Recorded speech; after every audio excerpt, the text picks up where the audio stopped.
What's good, everybody? Welcome back to the channel. We are on the precipice. We're on the brink of UFC 319. And with that right around the corner, I wanted to come and talk to you guys. It's really been a minute since I made a video. It's almost been a week.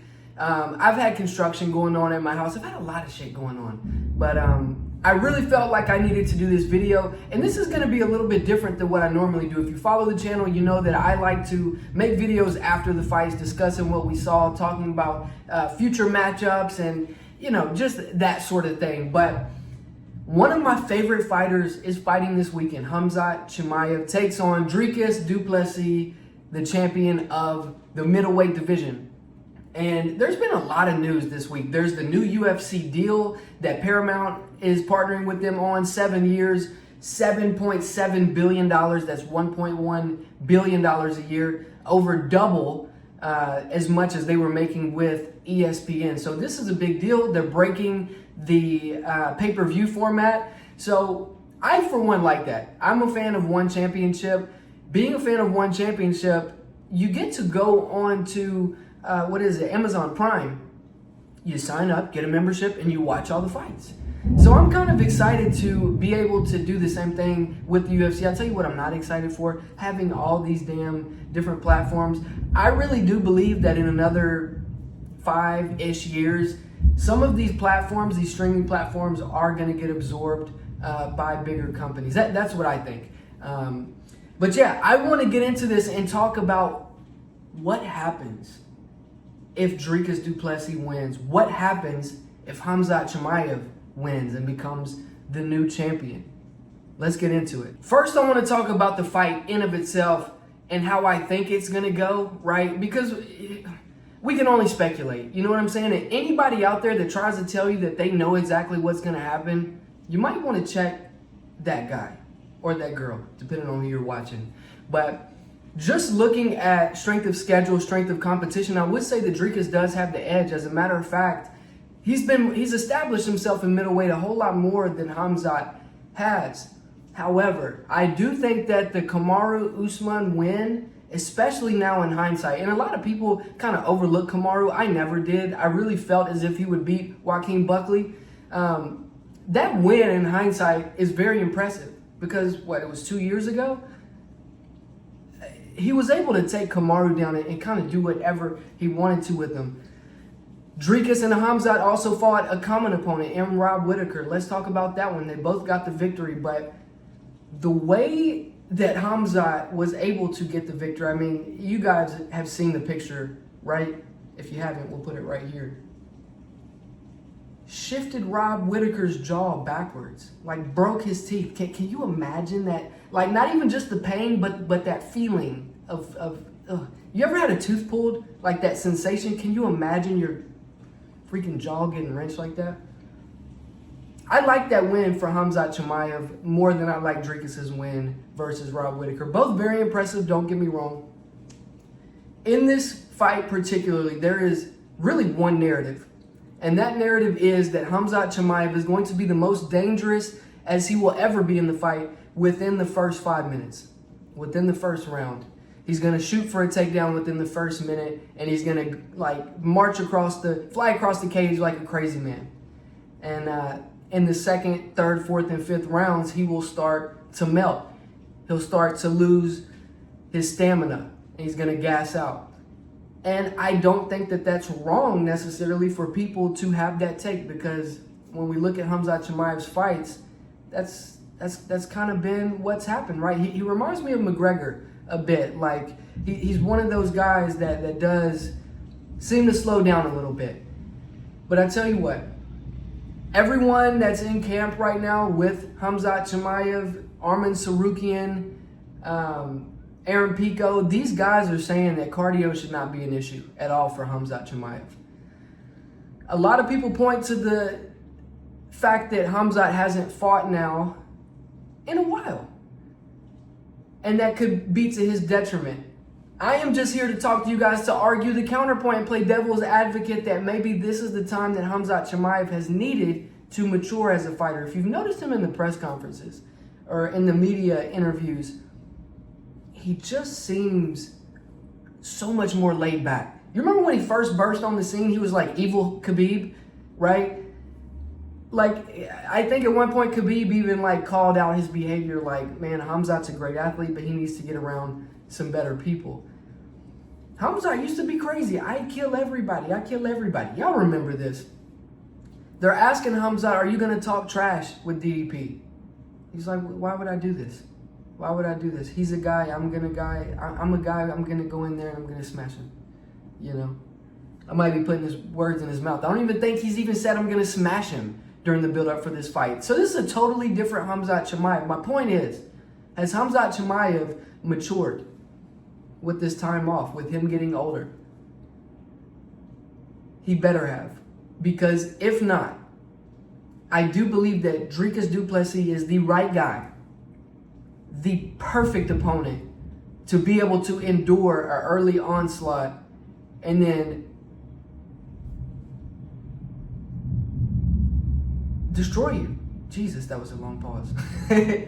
But I think Dricus is that guy, right? We've seen it before. Even before his surgery, whenever he could only breathe through one nostril or whatever the hell he had going on, like, he would get noticeably tired, but Dricus just doesn't go away. And when I look at Khamzat, when he gets tired, I go back to the third round of the Kamaru Usman fight, the third round of the Gilbert Burns fight.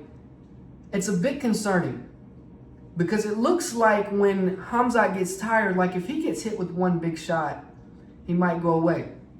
The problem is that's never happened, right? So let's talk about the ways that I believe Dricus du Plessis can win this fight.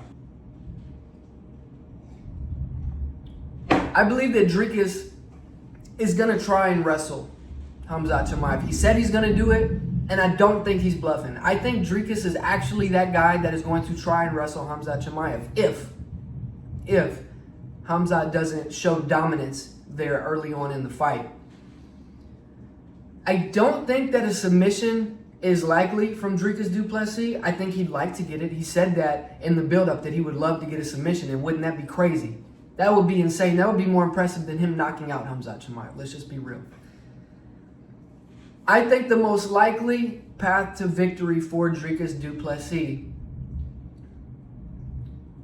is trying to implement a little bit of his own wrestling, getting dominant positions on Chimaev up against the cage, and just trying to grapple early on, presenting that threat, and pacing himself, which we know he can do. Dricus can fight for, 10 rounds if he needs to. So we know that he's going to be ready. So I believe he can outlast Chimaev if it needs to go there. I believe that he might be able to hold Chimaev up against the cage and succeed there a little bit. And it, God forbid, it get into a striking exchange. I don't trust that one of those isn't just going to land and do some damage on Chimaev. So I believe there's a lot of ways that Dricus can win. I believe that we've been shown the evidence that Khamzat is not immortal. He's not God, right? He's a very good wrestler. He's a freakish athlete, and he's got decent striking too. And you know what? He showed that against Gilbert Burns. A lot of people hold that Gilbert Burns fight against Khamzat Chimaev. I'm going to be completely honest with you. Khamzat gave up on the wrestling in the first round. If he would have fixed his mind to it like he has ever since, I think he could have got Gilbert Burns out of there. I think he wanted to show us something with the striking. Khamzat Chimaev is the guy that I thought Alex Poatan Pereira would be. No, I said that backwards. Poatan is the guy that I thought that Chimaev would be. I thought that Chimaev would have 2 belts by now. Maybe you thought that too. I don't know. Maybe I'm the only one. This title fight is going to be very important for Chimaev. He acts all nonchalant like it's not, but this is his destiny. This is what he feels is his destiny and what has been waiting for him. I think he's going to fight this fight very smart. I don't think he's going to try to get into a lot of striking exchanges with Dricus du Plessis, but if Dricus takes it there, I think Chimaev's going to meet him. You know what I'm saying? That third round against Kamaru Usman is what I think about. That last 15 seconds where they were just swinging at each other crazy. So, look, I think these 2 guys are 2 of the most game athletes, competitors in that middleweight division. And I don't think they're going to shy away from anywhere that this fight can go. I want to talk about where and how Khamzat Chimaev can potentially win this fight. Obviously the wrestling, right? That's a no-brainer. He can take DDP down, drag him into deep waters, get real dominant position, and crank his face off, right? We know that can happen. Hamza Chamay is due for a knockout. When was the last knockout he had? Let's look that up. I remember Hamza Chimaev knocked out, oh God, what's his name? What's his name, guys? Ikram Aliskerov in the regional scene. Brave CF 23 back in 2019. Has he gotten another KO? Yeah, GM3, Gerald Mearshart. Hamza Chimaev is due for a knockout. And contrary to popular belief, Hamza does have some decent hands.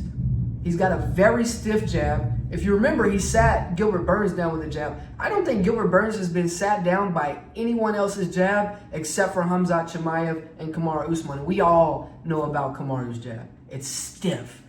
It's like a straight. You know what I mean? It's a cheat code. And another thing to consider here is Khamzat is going to have height advantage on DDP as well as some reach advantage, I believe. Let's throw that up and look at it together. Okay, I stand corrected. It's about the same. But regardless, Khamzat's a lot bigger than DDP. So I think he can have success finding that jab, finding the strikes, maybe putting together some combinations. I mean, we'll see. We'll see, right? So those are the two places that I feel like he can have success. Look, I feel like both of these guys can win the fight however they want to. I think they're going to both be met with a little bit of adversity. I don't think this is going to be a crazy easy win for Hamza, and I don't think it's going to be a crazy easy win for DDP. I think it's going to be a very competitive fight. Now, there always is the off chance that a big shot lands, something happens early on that's unexpected. This is MMA, right? Nobody can predict this stuff. Anything can happen, especially with two guys like this at the very top of their division. Now, for the sake of conversation, what does the landscape of the middleweight division look like if DDP retains the title? I mean, look, first let me say, like, it was just like a month and a half ago, 2 months ago, when I thought that welterweight was the absolute craziest division on earth. Middleweight has become very, very interesting lately. The thunder outside confirms. So, if Dricus du Plessis wins, and I don't care how, if he wins by a decision, definitely if he wins by knockout or submission, he instantly becomes, probably in my opinion, a top 3-4 greatest middleweight champions of all time. If Hamza Chamay wins this belt, the world will flip upside down.